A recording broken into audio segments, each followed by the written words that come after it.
हम बना रहे हैं होममेड फ्रोज़न फ्राइज़। बिस्मिल्लाहिर्रहमानिर्रहीम, अस्सलाम वालेकुम। वेलकम टू रेसिपी हविज़ लुबना। हमने लिए हैं तकरीबन 1.5 किलो आलू। उनको छील के लंबा लंबा फ्राइज़ की शेप में काट लिया है। अब एक खुले पतीले में हमने पानी लिया है और जब पानी में बॉयल आने लगेगा उसमें हम 2 टेबलस्पून सॉल्ट और 2 टेबलस्पून वाइट विनेगर डालेंगे।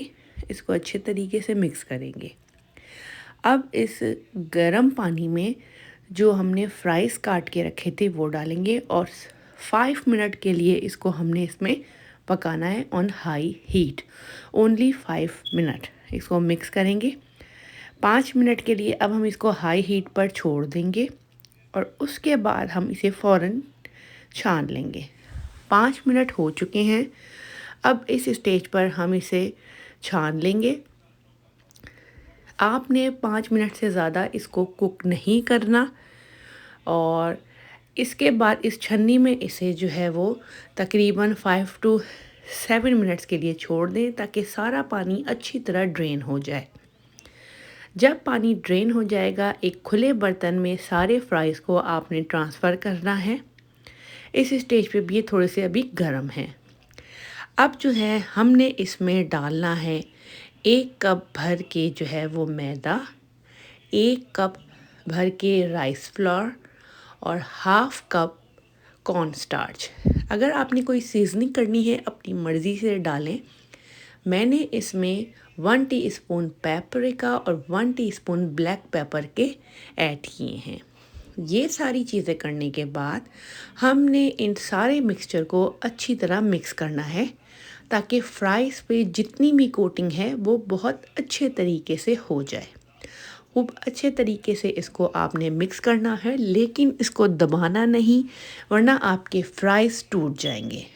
इसको मिक्स करने के बाद आप छोड़ दें 10-15 मिनट। इसको कम्प्लीटली ठंडा होने दें।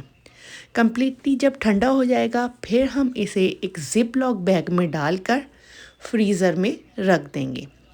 ये अब ठंडा हो गया है और एक लार्ज ज़िप लॉक बैग में मैं इसको करूँगी ट्रांसफ़र और इसको रख दूँगी फ्रीज़र में। उसके बाद जब कभी भी आपका दिल करेगा आपने फ्राइज़ निकालने हैं और फ्राई करने हैं। तो इसको अब हम रख देते हैं फ्रीज़र में। हाँ जी, अब ये जो है फ्रीज़ हो गए हैं और उसके बाद का रिज़ल्ट मैं आपको दिखाती हूँ। ये देखें और कितनी इसकी बिल्कुल अच्छी शक्ल निकली है। अब हम इसको करते हैं फ्राई। फ्राई करने का तरीका भी मैं आपको बताती हूँ।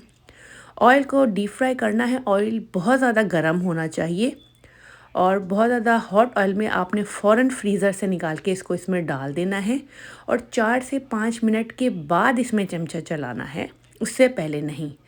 8 to 10 मिनट इसको हाई फ्लेम पर आपने फ्राई करना है और 5 मिनट के बाद इसकी जो है वो साइड्स बदलते रहे। ये बहुत क्रिस्पी और बहुत ही मज़े के बनेंगे। आप ये रेसिपी बना के अपने फ्रीज़र में रख लें, स्पेशली रमज़ानों के लिए, डेली स्नैक के लिए, स्पेशली जिनके बच्चे हैं उनकी ज़िंदगी हो जाएगी आसान। और एक और टिप मैं आपको दूंगी, फ्राइज़ को जब आप निकालें तो टिश्यू पेपर पर रखने के बजाय या नैपकिन पर रखने के बजाय इस तरह एक छाननी में डालें। इससे आपके फ्राइज़ क्रिस्पी रहेंगे, सॉगी नहीं होंगे। अपनी पसंद का इस पे मसाला, चाट मसाला डालें केचप के साथ या किसी भी सॉस के साथ। आप इसे सर्व करें और डेली इंजॉय करें।